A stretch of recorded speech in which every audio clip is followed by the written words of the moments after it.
In introducing the positive behaviour support template, we would first identify the behaviour. We'd look at exactly what the child is doing or student is doing.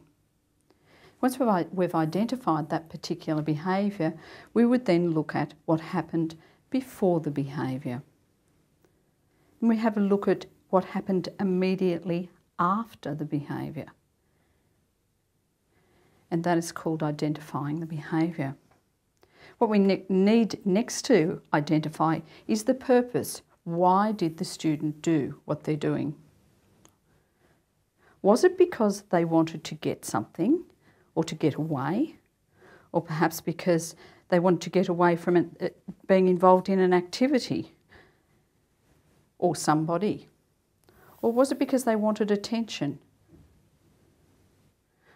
Or could it have been that they have a number of sensory issues, or that their particular sensory issue has impacted on their behaviour?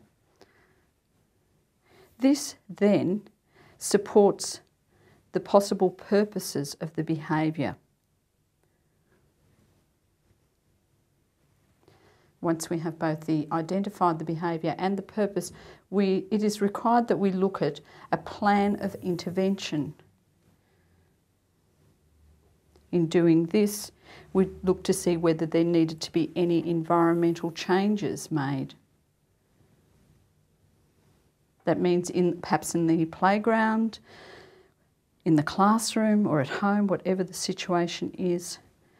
We'd move on to look at what is the replacement behaviour that we are trying to get the child to do instead of the behaviour they've exhibited, and that will require us to teach new skills.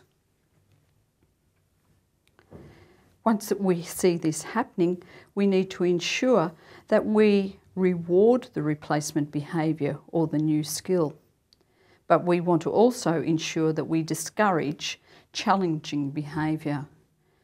And that then completes our jigsaw with our plan of intervention.